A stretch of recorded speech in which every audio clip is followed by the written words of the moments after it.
마가복음서 12장 41절에서 44절입니다. 예수께서 헌금함 맞은쪽에 앉아서 무리가 어떻게 헌금함에 돈을 넣는가를 보고 계셨다. 많이 넣는 부자가 여럿 있었다. 그런데 가난한 과부 한 사람은 와서 렙돈 2닙 곧 한 고드란트를 넣었다. 예수께서 제자들을 곁에 불러놓고서 그들에게 말씀하셨다. 내가 진정으로 너희에게 말한다. 헌금함에 돈을 넣은 사람들 가운데 이 가난한 과부가 어느 누구보다도 더 많이 넣었다. 모두 다 넉넉한 데서 얼마씩을 떼어 넣었지만 이 과부는 가난한 가운데서 가진 것 모두 곧 자기 생활비 전부를 털어 넣었다.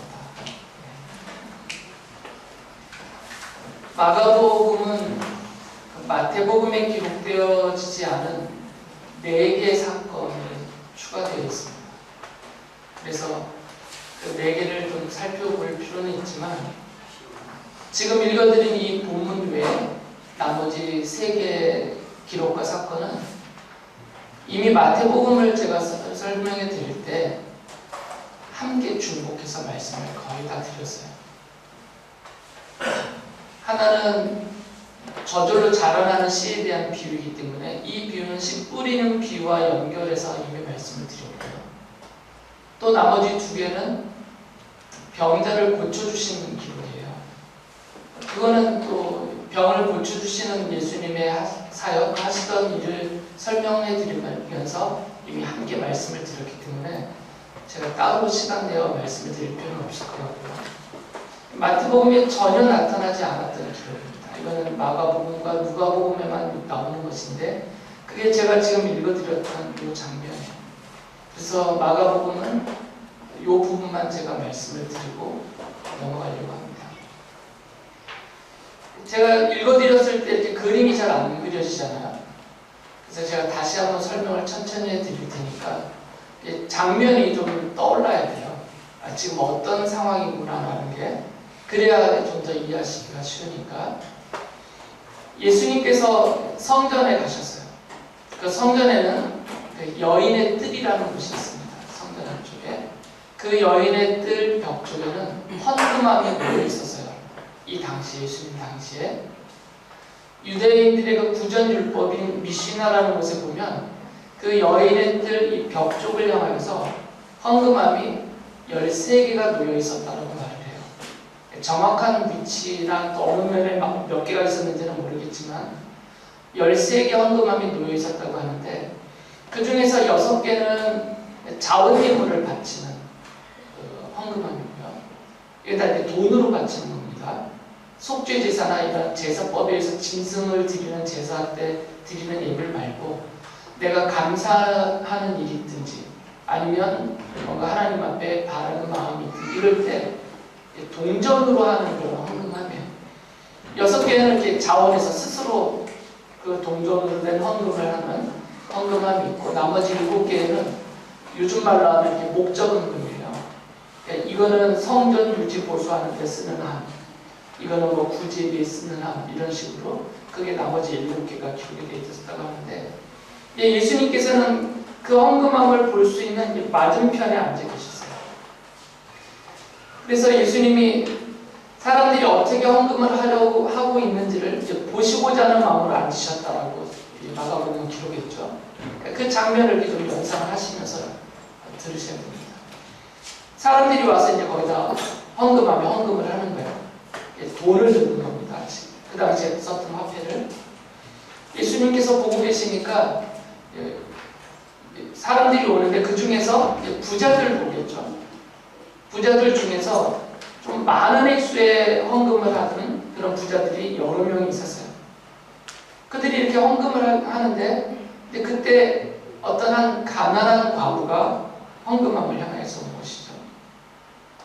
가난한 과부라고 마가복음에서 말하는 것을 보면 이미 그의 외형, 그러니까 입고 있는 옷이나 그의 모양색이나 이런 모든 것이 누가 봐도 참 가난하고 궁핍하게 살고 있다라고 여겨질 수 있을 정도의 그런 여인이, 이 가난한 한 과부라고 표현된 그 여인이 헌금함에 와서 헌금을 했습니다.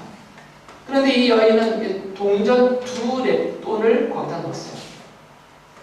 이 2렙돈의 가치는 전에도 말씀드렸지만 건장한 남자가 하루에 일을 하고 노동을 하고 받는 하루의 품삯이 얼마라고 그랬죠? 뭐라고 그랬어요? 1데나리온이에요. 이게 하루 품삯이에요. 그런데 이 렙돈이라는 화폐는 1데나리온과 비교를 하면 1데나리온이 128렙돈이에요. 그 정도의 가치가 있어요. 그러니까 아주 작은 돈이죠. 동전이 아주 적은 돈이에요. 그런데 이 여인은 2렙돈을 넣은 거죠. 근데 이 당시의 물가로 치면 이 2렙돈은 이렇게 한 줌 되는 곡식 가루를 한 줌 정도 살 수 있는 그런 가치예요. 이 2렙돈은. 그럼 이 한 줌의 곡식 가루로 요리를 하면 이제 한 사람의 한 끼 식사가 해결이 돼요. 그러니까 얼마 안 되는 아주 적은 돈이에요. 그런데 예수님께서는 제자들을 부르셔서 저 여인을 한 가난한 과부를 가리키면서 저 여인은 어느 누구보다도 그러니까 많은 돈을 헌금한 부자들보다도 더 많이 넣었다. 왜 그러냐면 부자들은 자기의 가지고 있는 넉넉한 것 중에 일부를 떼어서 헌금함에 넣었지만 이 여인은 자기의 모든 것, 곧 자기 생활비 전부를 헌금함에 헌금을 했다. 그래서 이 여인이 더 액수로는 많은 부자들이 한 헌금보다 더 많은 것을 헌금했다라고 제자들에게 말씀하셨어요. 제가 한번 지금까지 설명을 드렸고요. 그럼 제가 그 다음에 어떤 말을 할 것 같아요? 이게 여지껏 성경을 그대로 제가 설명해 드렸던 거고. 그럼 제가 목사로서 여러분에게 이 말씀을 근거로 해서 어떤 말을 할 것 같아요? 벌써 웃는 분들은 눈치를 채잖아요. 많은 분들이 이 본문을 근거로 해서 성도들의 헌금 생활에 대해서 설교를 많이 하고 계세요. 많이 해오셨고 지금도 하고 계시고 헌금 생활의 본보기로 이 말씀을 사용하고 계십니다. 그런데 그렇게 이 본문을 적용하려면 좀 더 자세하게 살펴봐야 돼요. 이거 과연 예수님께서 이 과부의 헌금하는 모습을 본보기로 삼으시려고 했는지, 제자들에게 너희들도 이 가난한 과부가 한 것처럼 이렇게 헌금을 하라고 가르치시려고 한 것인지, 또 후대에 세워지는 교회와 성도들이 이 본문의 말씀을 읽으면서 성도들도 이렇게 헌금하게 하시려고 그런 가르치시려는 목적으로 예수님께서 제자들을 향해서 이렇게 말씀을 하셨고, 또 마가복음서는 그리고 누가복음서는 그 사실을 이렇게 기록해 놓았는지를 충분히 살펴본 다음에 성도님들에게 여러분도 이 가난한 과부처럼 힘들지만 이렇게 헌금을 하셔야 됩니다. 이렇게 그나마 이렇게 가르칠 수가 있는 거죠. 그렇게 다 연구를 해봐서 결론이 그렇게 내려졌다면. 근데 제가 이 본문을 보고 아무리 생각하고 아무리 찾아봐도 예수님께서는 이걸 본보기로 삼으시려고 하셨던 것 같잖아요. 우리들의 헌금 생활을 가르쳐주기 위해서 이 여인의 헌금하는 모습을 본보기로 삼고 제자들과 성도들 너희들도 이렇게 헌금하라 이렇게 가르쳐 주시려는 그런 의도가 이 성경에서는 전혀 나타나지가 않아요. 그러니까 저는 차마 이 본문을 여러분에게 읽어드리면서 여러분도 이 가난한 과부처럼 비록 생활에 좀 빈궁하고 힘겹지만 헌금은 빼먹으면 안 됩니다. 라든지 도에 지나도록 내 힘이 붙이도록 여러분도 하나님을 향해서 전적으로 희생하며 헌금을 하셔야 된다라든지 이렇게 말씀을 드릴 수가 없는 거예요. 사실은 이 여인은 자기 생명과 같은 헌금을 하고 있거든요. 근데 이 헌금을 하고 나면 굶어야 되니까. 그래서 심지어는 그렇게 말씀하시는 분도 있어요. 이 여인은 2렙돈을 바친 게 아니라 자기 생명을 바쳤다. 이렇게까지 말씀하시는 분들도 있는데 너무 지나치다는 거죠. 그래서 좀 더 생각을 해봐야 됩니다. 왜 그러냐면 이 본문은 맥락을 갖고 있어요. 이 마가복음서 12장 41절에서 44절만 뚝 떨어져 있는 단독적인 기록이 아니라 이 41절 앞의 기록으로부터 또 그 다음 13장 1절로부터 연결되는 이 전체가 하나의 맥락을 갖고 있거든요. 쭉 연결된 본문이에요. 사건은 따로 있지만. 그러니까 이것은 전체적인 맥락 속에서 살펴봐야 된다는 겁니다. 이 사건을 이해하려면 먼저 예수님의 생각을 우리가 좀 알아야 돼요. 성경에 나타난 기록되어 있는 것만 근거로 해서 제가 여러분에게 질문을 할게요. 예수님의 마음을 한번 생각해 보시라는 거예요. 예수님께서는 안식일에 사람들이 안식일 계명을 지키는 것을 더 원하실지, 아니면 그 안식일에 비록 안식일의 계명을 범하는 한이 있더라도 죽어가는 사람을 살려주는 것을 더 원하실지, 어느 쪽을 더 원하시는 게 예수님의 마음 같아요? 수빈아, 어느 쪽 같아요? 당연하지 않겠어? 실제로 성경은 그것을 기록하고 있어요. 예수님께서 안식일에 병자들을 고쳐주고 있으니까 안식일 계명을 준수하고 가르치는 특히 바리새파 사람들이 예수님을 계속 비난했어요. 왜 안식일에 해서는 안 되는 일을 하십니까? 하면서 또 예수님의 제자들이 안식일에 밀밭사이를 지나가다가 너무 배가 고파서 그 밀밭에 나 있는 밀 이삭을 좀 까부셔서 그 알맹이를 먹었단 말이에요. 이걸 보고 비난을 한 거예요. 노동을 했대요. 안식일 계명을 지키지 않았다고. 그때 예수님께서 하신 말씀이 있어요. 마가복음서 3장 4절에 이렇게 말씀하셨거든요.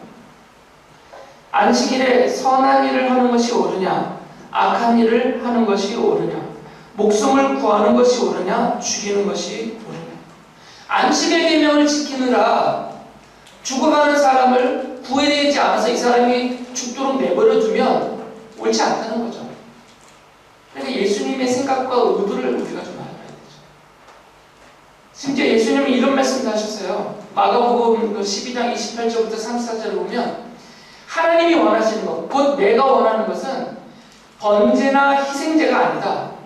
내가 정말 원하고 하나님이 원하는 것은 이것보다도 자비를 원한다. 곧 사람들에게 사랑을 실천해서 사람들을 살리고 돕는 것을 나는 더 원한다. 이런 종교적인 행위보다 하나님의 말씀을 순종해서 사랑을 실천하는 것을 나는 더 원한다. 이렇게 말씀하셨거든요. 이게 예수님이 갖고 계셨던 생각이며 마음이에요. 그런 예수님의 마음을 근거로 하고 또 성경의 기록들을 좀 참고해 보면 아까 말씀드렸던 이 가난한 과부가 한 헌금의 행위에 대한 해석을 일반적인 것보다는 좀 다르게 해야 된다는 거죠. 성경이 이 과부들에게 대해서 특히 가난한 과부들에 대해서 해주시고 계시는 말씀이 있어요. 부자는 아닙니다. 부자이면서 과부가 된 분들도 있으니까 그런 분들은 해당이 안 돼요. 성경이 말하고 있는 돌봄의 대상으로서의 과부는 가난한 과부들이에요. 출애굽기 22장 22절을 보면 이렇게 말씀하셨어요. 너희는 과부나 고아를 괴롭히면 안 된다. 괴롭히지 말라고 하셨어요. 여기서 괴롭히지 말라는 얘기는 물리적으로 괴롭히지 말라 이것만을 말씀하시는 것이 아니라 사회적으로 경제적으로도 괴로운 상태로 두지 말라는 거예요. 그들의 가산을 노려가지 말고 그들이 힘이 없다고 해서 빼앗아가지 말고 그들을 사회적으로 멸시해서 배척하지 말고 이들을 힘들도록 힘든 처지에 빠지도록 두지 말라는 것이죠. 오히려 성경은 적극적으로 이 가난한 과부들을 돌보라고 그렇게 말씀하셨거든요. 신명기 14장 29절에 이렇게 말씀하셨어요. 당신들이 사는 성 안에 유산도 없고 차지할 목도 없는 레위 사람이나 떠돌이나 고아나 과부들이 와서 배불리 먹게 하십시오. 그러면 주 당신들의 하나님은 당신들이 경영하는 모든 일에 복을 내려주실 것입니다. 라고 말씀하셨어요. 이들을 버려두지 말라는 거죠. 오히려 그들을 돌보아서 그들이 굶주리지 않게 하라는 거예요. 굶주리지 않게. 이들은 굶주리고 있으니까. 유산도 없고 상속도 없으니까. 그리고 신명기 26장 12절에서는 11조의 일부를 그들이 받도록 해주라라고 말씀하셨어요. 이렇게 기록되어 있습니다. 새해마다 11조를 드리는 해가 되면 당신들은 당신들의 모든 소출에서 열의 하나를 따로 떼어서 그것을 레위 사람과 외국 사람과 부하와 과부에게 나누어 주고 그들이 당신들이 사는 성 안에서 마음껏 먹게 하십시오. 이사야 예언자는 그 당시대에 이 과부들을 노력하고 과부들을 괴롭히고 그들의 재산을 누락질하고 있는 그 지도자들, 종교적인 정치적인 지도자들에 대해서 이렇게 경고를 했거든요. 이사야서 10장 1절 2절에서 이렇게 말씀하세요. 불의한 법을 공포하고 양면을 괴롭히는 법령을 제정하는 자들아, 너희에게 재앙이 닥친다. 가난한 자들의 소송을 외면하고 불쌍한 나의 백성에게서 권리를 박탈하며 과부들을 노력하고 고아들을 약탈하였다.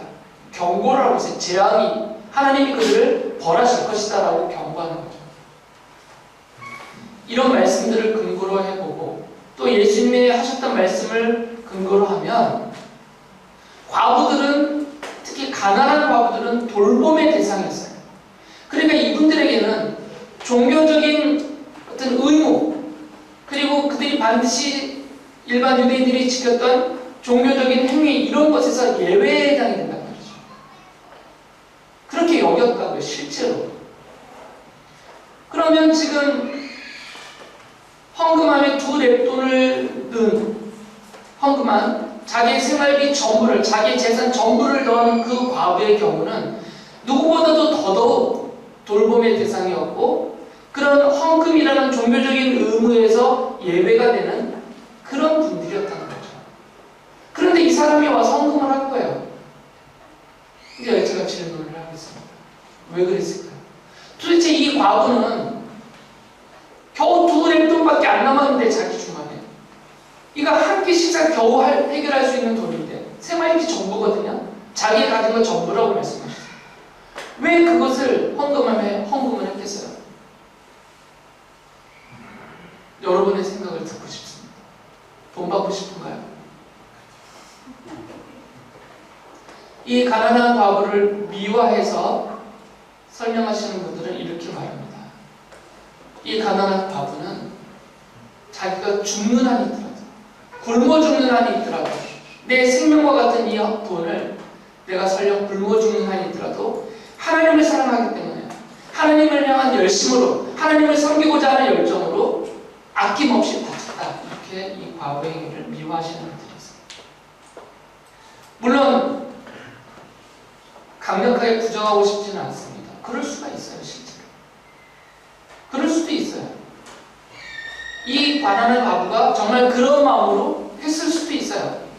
그러나 이것은 그의 개인의 생각이고 개인의 마음일 것이기 때문에 누구도 모르는 것이고, 만약에 정말 이 가난한 과부가 그런 마음으로 했다면 예수님께서는 이 여인을 칭찬하셨을 것이고 제자들에게 보를 받으라고 본보기로 삼았을 것입니다.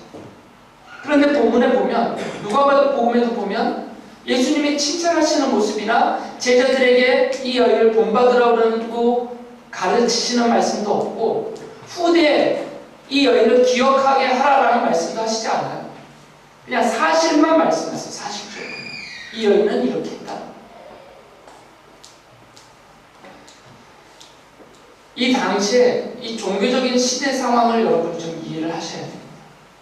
이 당시에 제사장들과 율법학자들이 이스라엘 백성들을 향해서, 유대인들을 향해서 어떻게 종교적으로 가르쳤는지, 특히 그들의 이 종교 의식이나 헌금 행위 이런 것에 대해서 이분들이 어떻게 그들을 가르치고 지도하고 이끌어갔는지를 좀 아셔야 되는데, 이거는 당시에 이 예수님 당시를 비롯해서 예루살렘 성전이 파괴되는 그 유대 독립전쟁이 벌어진 때가 있거든요. 66년에서 70년 사이에. 이 당시에 생존했었고 또 갈릴리 지역의 유대인의 사령관으로 전쟁을 이끌었던 인물 중에 요세푸스라는 사람이 있어요. 나중에 이스라엘이 지고 예루살렘 성전이 파괴되고 나서 이 요세푸스는 로마에 투항을 하고 항복을 한 다음에 이제 로마 시민권도 얻고 로마 황제로부터 많은 혜택을 받았는데 이 사람은 역사가예요. 그래서 이 사람이 역사를 기록했습니다. 크게 두 가지를 기록했는데 하나는 유대 전쟁사를 기록했어요. 자기가 직접 겪었던 유대 전쟁사. 이 유대 전쟁사의 기록은 주전 약 200년부터 시작해서 예루살렘이 멸망하고 그 이후 자기가 죽기 전까지의 기록이니까 주후 한 80년까지 사이 요 사이에 있었던 일들을 기록해 놓은 거예요. 이 사람이. 이게 유대 전쟁사고 또 하나는 유대 고대사를 기록했는데 그것은 창세기부터 시작해서 지금 자기가 기록한 유대 전쟁사 그 앞부분에까지 그걸 자세하게 다 설명하며 기록을 해놨어요. 이게 유대인의 역사, 이스라엘의 역사를 공부할 때 정말 중요하게 사용하는 역사 사료인데 그 중에 유대 전쟁사의 기록 중에 이 당시에 지금 이 당시에 종교적인 상황이 어떠했는지를 그 사람이 기록해놨어요. 근데 그 기록 중에 두 가지만 인용을 하면 한 가지는 제사장들은 백성들이 일반 백성들이 바치는 11조를 자기들의 생활비로 쓰거든요.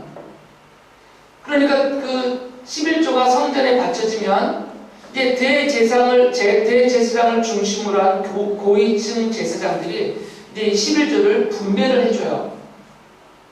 자기들부터 시작해서 저 밑에 제사장들도 계급을 나눴기 때문에 저 하급에 속한 제사장들까지 할당을 다 해주거든요. 그래서 그것으로 자기들의 생활비를 쓰니까. 그런데 이 요세푸스의 기록에 보면 당시에 어떤 일이 있었다라고 기록이 된다면 이 대제사장을 비롯한 고위급 제사장들이 그 바쳐진 11조를 하층에 있는 자기 아래에 있는 제사장들에게 나눠주지 않았던 거예요. 그러니까 이 하층에 있는 제사장들이 항의를 했죠. 왜 우리에겐 11조를 안 나눠주느냐? 우리는 어떻게 먹고 살라고 그러냐고 항의를 했더니 오히려 폭력배를 동원해서 이 하층 제사장들을 심하게 두들겨 팼다. 그걸 쫓아냈다. 이런 기록을 해놨어요.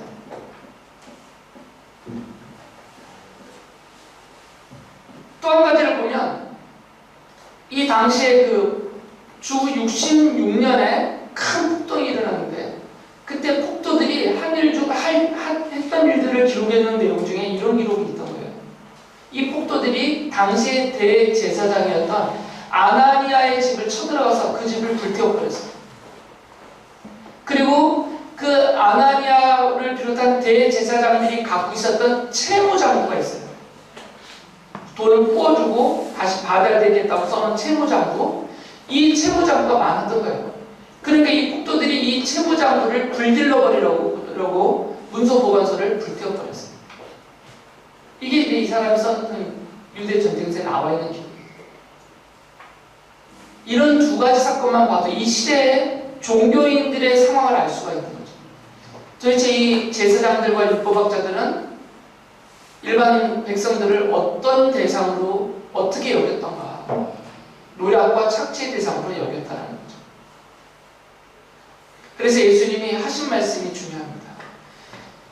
이 헌금 사건 기록 바로 앞에, 그 바로 앞에 이어지는 기록 중에 예수님께서 이런 말씀을 하셨어요. 마가복음서 12장 40절을 보면 그들은 과부들의 가산을 삼키고 남에게 보이려고 길게 기도한다. 이런 사람들이야말로 더 엄한 심판을 받을 것이다. 이 사람들은 과부들의 가산, 집과 가산을 강탈했다는 거죠. 빼앗았다는 거예요. 어떤 방식으로 빼앗았겠어요? 종교적인 행위로 뺏었다는 말이에요. 함부로 남의 재산 무력을 써서 뺏으면 이건 안 되잖아요. 위법이니까. 로마의 지배 아래 있었으니까. 그러면 안 되잖아요. 그런데 이 지도자들은 종교적인 행위를 강요하면서 그 가산을 뺏었다는 거예요. 예수님이 이걸 책망하고 계시거든요. 그럼 이 가난한 사람들, 이 가난한 과부들이 그 재산을 지금 빼앗기고 있는 거예요. 이 빼앗기는 과정에서 이 여인도 와서 헌금을 했을 가능성이 훨씬 많은 거죠.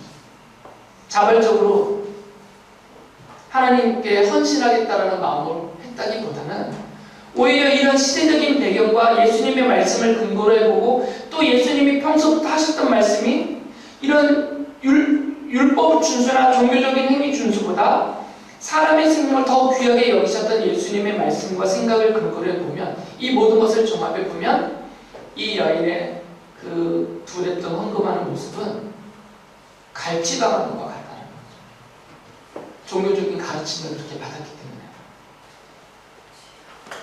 여러분 같으면 내가 그렇게 안 한다, 나 같으면 안 한다 이러시겠지만 그렇지 않습니다. 유대인이라는 배경은 특수한 상황이 우리랑 달라요. 이거는 구원에 달려있는 문제입니다. 율법을 지키느냐 안 지키느냐, 이 종교적인 행위를 내가 준수하느냐, 종교적인 의무를 지키느냐 안 지키느냐, 이것은 그들의 구원의 문제가 되기 때문에 힘들어도 어쩔 수 없이 해야 되는 거예요. 예수님께서는 그 헌금하는 그 여인을 보면서 막 기뻐하고 자랑스러워하고 제자들에게 칭찬하면서 본받으라 이런 태도를 보이시지 않으셨을 거예요. 그런 기록도 없고 근거도 없고 오히려 예수님은 그 여인을 보면서 안타까워하셨을 겁니다. 그리고 깊게 탄식하셨을 거예요.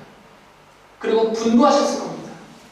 그 여인이 자기 생활비 전부를 헌금할 수밖에 없게 가르치고 그리고 아주 강압적으로 그 종교적인 행위를 지도했던 당시의 종교 지도자들에 대해서 분노하셨을 것이에요.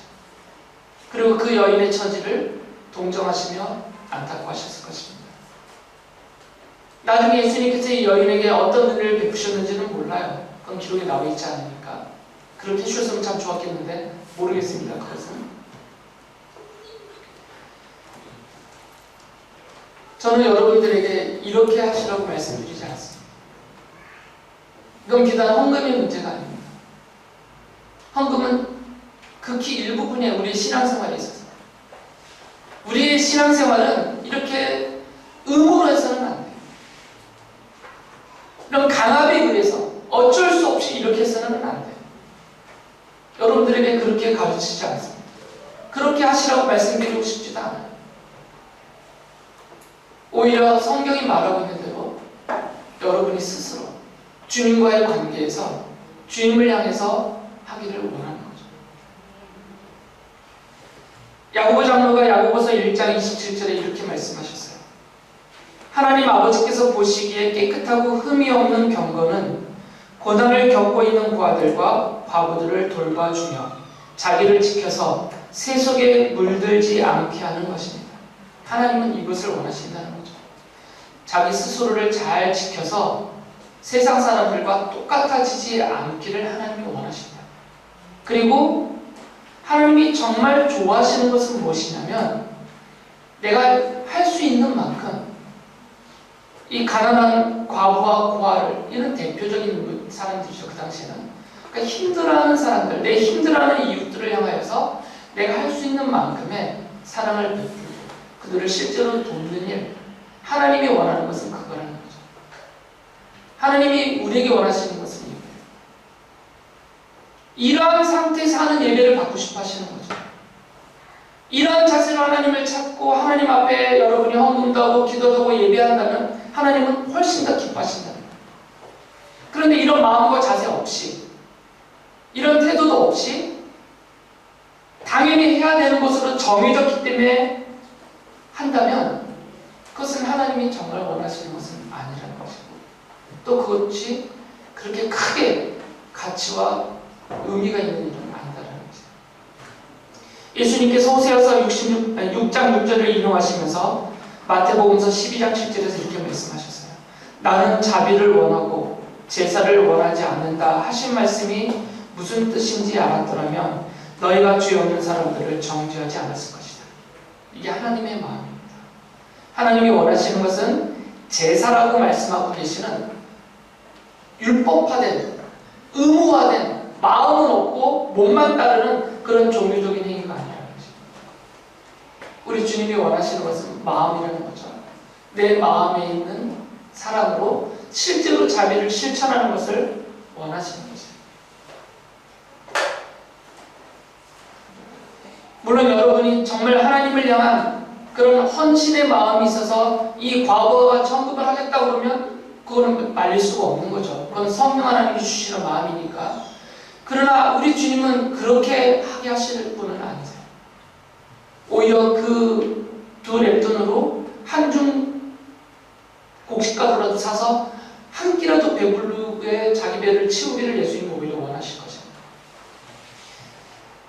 마가복음 바로 뒤어 이 기록 바로 뒤에서 13장에 가면 예수님께서 이제 이 말씀을 하시고 바로 성전을 떠나세요. 이 성전을 떠나시면서 예수님께서 하신 말씀이 있습니다. 이 말씀이 중요해요. 마가복음서 33장 2절을 보면 너는 이 큰 건물들을 보고 있느냐? 이 큰 건물들은 성전이에요. 여기에 돌 하나도 돌 위에 남아있지 않고 다 무너질 것이다. 그 성전이 파괴될 것이라는 말씀이에요. 그리고 실제로 예수님은 주 70년에 로마의 티투스 장군을 보내서 예루살렘 성전을 완전히 파괴시켜버렸어요. 진짜 돌 위에 돌 하나 남지 않도록 다 파괴시켜버렸습니다. 왜 그러셨을까요? 하나님의 힘이 없어서가 아닙니다. 이 성전은 하나님의 집인데, 하나님의 거룩한 이름이 있는 하나님의 집인데, 이방인 군대가 와서, 하나님을 모르는 군대가 와서 이 성전을 파괴하고 있는데 내버려 두셨어요. 파괴하도록. 이건 하나님의 의도와 뜻이 있다는 거죠. 왜 그러셨겠어요? 예수님은 바로 그 여인의 헌금하는 모습을 제자들에게 설명해 주시고 그 성전을 떠나시면서 이 성전은 파괴될 것이다라고 말씀하셨고 실제로 파괴되게 하셨어요. 이유가 있을 거 아니에요. 이 배경 때문에 이 유대인들이 갖고 있는, 특별히 이 종교 지도자들이 갖고 있는 이 성전주의 때문에요. 성전이면 다 된다라고 가르쳤거든요. 성전에 와서 기도하면 응답받는다. 성전에 와서 헌금을 하면 100배나 보상을 받을 것이다. 성전에 와서 여러분들이 헌신하고 봉사하면 하나님이 그것을 다 보시고 은혜로 갚아주실 것이다. 성전주의를 계속 강조했어요.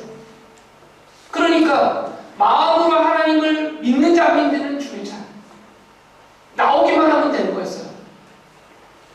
자기 마음을 지켜서 세속에 물들지 않고 세상 사람들과 구별되고 있느냐 이거 따지지 않았어요. 이 종교 지도자들이. 더군다나 유대인들은 이미 율법주의에 사로잡혀 있었기 때문에 마음이 있든 없든 의무적으로 가야 돼요. 성전에 의무적으로 가서 제물도 바치고 헌금도 하고 종교식도 해야 돼요. 정결식도 하고. 이게 성전주의였어요. 당시 율법주의가 성전주의와 합쳐졌던 거죠. 만약에 그 성전을 계속 내버려 두셨다면 어떨 뻔했겠어요? 성전주의는 더 강화되었을 것이고 더 주님의 복음은 배척당했을 것입니다. 그래서 주께서는 이 성전주의를 아예 파괴시켜버린 거예요. 그 성전주의의 구심점 핵심이었던 성전을 파괴시켜버렸던 거죠. 어디로 돌아가라고요? 스스로의 마음으로 돌아가라고요. 스스로의 마음으로 돌아가서 자기 마음을 지키고 자기 마음으로 하나님을 믿고 자기 마음으로 하나님을 경배하고 그렇게 하나님의 백성으로 살으라고 성전을 없애버리셨던 거죠. 지금은 성전주의 대신에 교회주의가 생겨났어요. 똑같아요.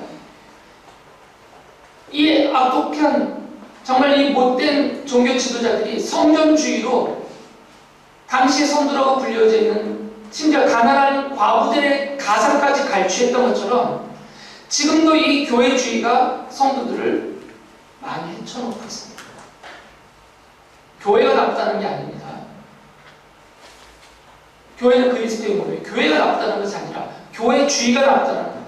성전주의와 똑같이 마음은 없는데 마음은 이미 엉망이고 마음으로 주님과 전혀 형통함이 없는데 교회만 나오면 다 용서받는 것처럼 다 해결되는 것처럼 다 주님께서 기쁘게 여겨주시는 것처럼 그렇게 가르치는 교회주의가 잘못됐다는 거예요. 교회는 목욕탕이 아니에요. 목욕탕에 와서 다 씻고 나오면 깨끗해지는 것처럼 교회는 그런 것이 아니에요.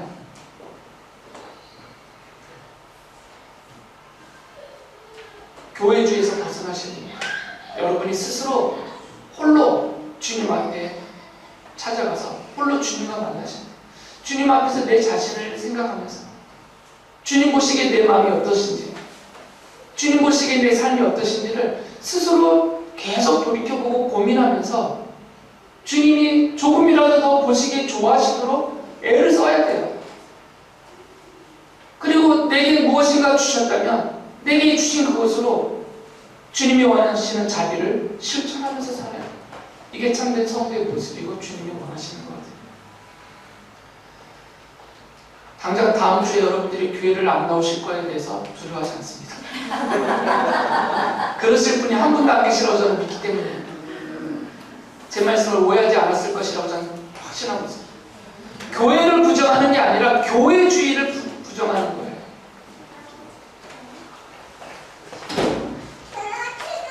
놔두세요. 괜찮아요. 시연이도 이렇게 교회를 좋아합니다. 주님의 마음을 잘 헤아리셔서 주님이 내게 원하시는 것이 무엇일까 잘 생각하세요. 그리고 절대 헌금을 짐으로 하지 마세요. 저는 여러분의 어깨에 무거운 짐을 올려드리고 싶지 않아요. 헌금하는 것 자유롭게 하세요. 11조 안 하셔도 돼요. 그러나 여러분의 마음에서 하고 싶은 마음을 주님이 주셨다고 하시면 돼요. 감사헌금 안 하셔도 괜찮다니까요. 마음으로만 감사해도 돼요. 그러나 그 마음으로만 표시하는 감사가 부족하다 여기서 헌금으로라도 하고 싶으면 하셔도 돼요. 전 못하게 막진 않을 거예요. 그러나 의무로는 하지 마시라고요. 의무적으로 하는 것은 별로 의미가 없거든요. 여러분의 마음을 원하세요. 마음으로 주님을 믿고 마음으로 주님을 섬기고 마음으로 주의 백성으로서 삶으로 실천하며 살아가는 그런 주님 보시기에 정말 좋아하실 만한 그런 모든 성도님들 그리고 우리 교회가 될 수 있기를 간절히